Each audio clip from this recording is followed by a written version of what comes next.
पहले आप यहाँ पर चेक करें तो ये बड़ी मशीन है, ये छोटी मशीन है। तो देख सकते हैं इसका होल कितना ज़्यादा बड़ा हो गया है। ये देखें,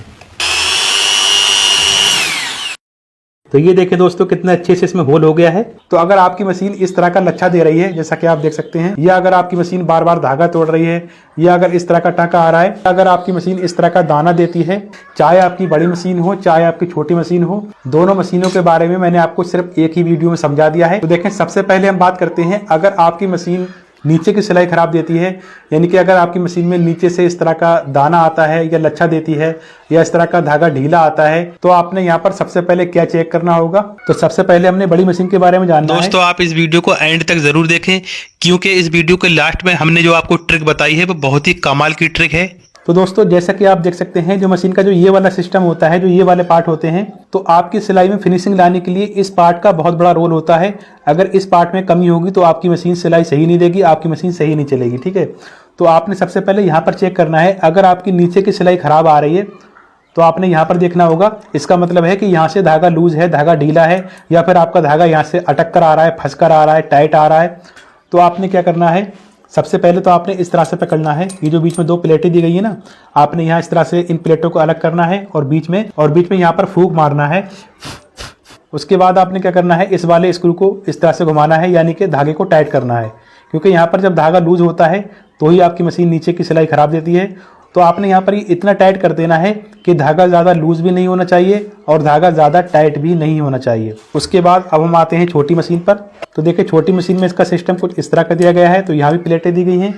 तो आपने क्या करना है, यहाँ भी इस तरह से गैप बनाना है और बीच में फूंक मारना है, और यहाँ भी आपने 2 बूंद ऑयल डाल देना है, यानी कि तेल डाल देना है बीच में। और इसी तरह से आपने इस वाली मशीन की प्लेटों के बीच में तेल डाल देना है। उसके बाद आपने क्या करना होगा, जो ये वाला स्क्रू है ना, इसको आपने घुमाकर धागे को थोड़ा टाइट कर देना है। इस धागा ज़्यादा लूज तो नहीं है, ज़्यादा टाइट तो नहीं है। अब देखिए, ये सेटिंग करने के बाद अब मैं आपको यहाँ पर एक बात और बता देता हूँ। जैसे कि अम्ब्रेला मशीन होती है, यहाँ पर एक स्प्रिंग दिया गया होता है।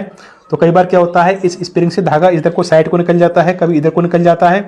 तो आपने इसके लिए क्या करना है, स्प्रिंग को पकड़ना है और स्प्रिंग को इस तरह से दबाएंगे। ये देखें, ये वाला गैप होता है ना, आपने इस तरह से दबा देना है। इससे क्या होगा, आपका धागा बार बार निकलेगा भी नहीं। तो ये सेटिंग करने के बाद अब नीचे की सिलाई सही हो चुकी है। अब बात करते हैं, अगर आपकी सिलाई मशीन ऊपर का टाँका खराब देती है, ऊपर से धागा ढीला आता है या दाना आता है कुछ इस तरह का, तो आपने क्या करना होगा, तो आपने दोनों मशीन की बॉबिन केस को बाहर निकालना है। तो ये बड़ी मशीन है, ये छोटी मशीन है। इस तरह से पत्ती पकड़ेंगे और हमने निकाल देना है। ये देखें, इस तरह से हमने दोनों बॉबिन केस बाहर निकाल दिए हैं। तो सबसे पहले हमने बड़ी मशीन की बॉबिन चेक करना है। तो अगर आपकी ऊपर की सिलाई खराब आती है तो हमने यहाँ पर देखना होगा, इस तरह से ये जो पत्ती दी गई है ना, आपने क्या करना है, पेचकस की मदद से इस पत्ती को इस तरह से उठाना है ऊपर को, और बीच में जब गैप बन जाएगा तो आपने यहाँ भी फूंक मारना है। इससे क्या होगा, फूंक मारने से कचरा वगैरह साफ हो जाता है, कोई भी धागा वगैरह फंसा निकल जाएगा, क्योंकि कई बार धागा फंसने की वजह से भी आपका धागा लूज होता है। उसके बाद फिर भी अगर आपका धागा लूज है तो आपने क्या करना है, देखिए ये वाला स्क्रू है ना, इस स्क्रू को आपने टाइट कर देना है यहाँ से। अगर आपके पास पेचकस बड़ा है तो आपने ये वाली प्लेट लेना है, जैसा कि आप देख सकते हैं। आपने इस प्लेट की मदद से भी स्क्रू टाइट कर देना है। स्क्रू टाइट करने से क्या होता है, आपका धागा टाइट हो जाएगा।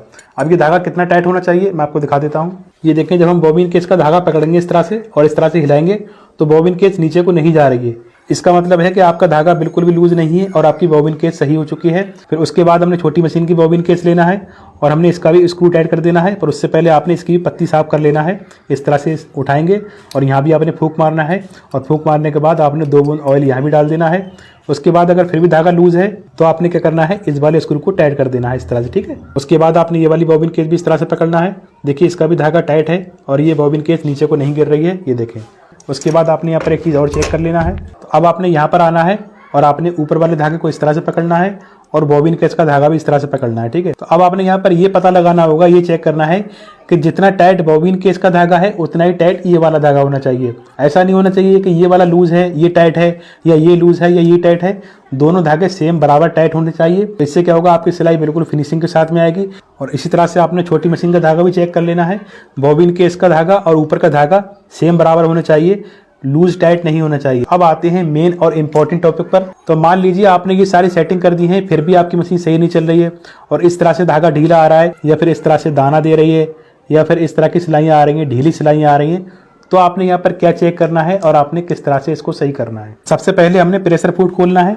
इस तरह से पेचकस लगाएंगे। देखिए, ये वाला प्रेशर फुट खुल चुका है, ये देखिए।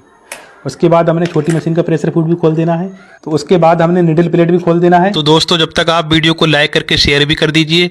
अगर आप हमारे चैनल पर पहली बार आए हैं तो सब्सक्राइब भी कर लीजिए। अब देखें ये रही इसकी निडल प्लेट, ये देखें। तो अब आपने यहाँ पर ध्यान देना होगा, इसमें ये जो होल है तो देख सकते हैं इसका होल कितना ज़्यादा बड़ा हो गया है। मैं आपको पास से दिखाना चाहूँगा, ये देखें। और जो न्यू निडल प्लेट होती है उसका होल बहुत ही छोटा होता है। आप उल्टी साइड से भी, अंदर वाली साइड से भी देख सकते हैं, ये देखें। तो जब आपकी मशीन ज़्यादा पुरानी हो जाती है तो होल के अंदर कुछ इस तरह के निशान पड़ जाते हैं और होल आड़ा तिरछा हो जाता है, यानी कि ये होल बड़ा हो जाता है। तो होल बड़ा होने की वजह से ही आपकी मशीन नीचे से लच्छा देती है, धागा ढीला आता है, धागा इकट्ठा होते हुए चलता है और कई बार आपकी मशीन टाप भी करती है, यानी कि नीचे की सिलाई बहुत ज़्यादा ख़राब आती है। कुछ इस तरह की सिलाइयाँ आती हैं। तो अब हमने इस निडल प्लेट को चेंज करना है, बदलना है, क्योंकि ये निडल प्लेट तो ख़राब हो चुकी है, इसका होल बहुत ज़्यादा बड़ा हो गया है। तो अब देखें हमारे पास ये न्यू निडल प्लेट है, ये देखें। तो देखिए पुरानी प्लेट में यहाँ पर होल है, न्यू प्लेट में होल नहीं है, ये देखें। तो अब हमने यहाँ पर किस तरह से होल बनाना है, किस तरह से सेंटर में लाना है, वो आपने ध्यान से देखना होगा। तो इसके लिए हमने एक ख़राब निडल लेना है। अगर आपके पास ख़राब निडल नहीं है तो आप सही वाली निडल भी ले सकते हैं। और हमने निडल को कुछ इस तरह से लगाना है। अब हमने न्यू प्लेट को इस तरह से लगाना है और इसके स्क्रू भी टाइट कर देने हैं।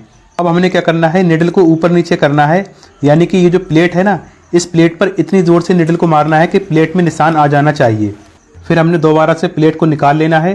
तो अब आप देख सकते हैं जो हमने निडल से निशान बनाया था वो निशान प्लेट पर आ चुका है। फिर उसके बाद हमने ड्रिल मशीन लेना है और हमने ड्रिल मशीन से इसमें होल बनाना है। तो जैसे कि हमने जो यहाँ पर निशान लगाया था उसी निशान के ऊपर हमने मशीन को इस तरह से रखना है और यहाँ पर हमने मशीन चला देना है, ठीक है।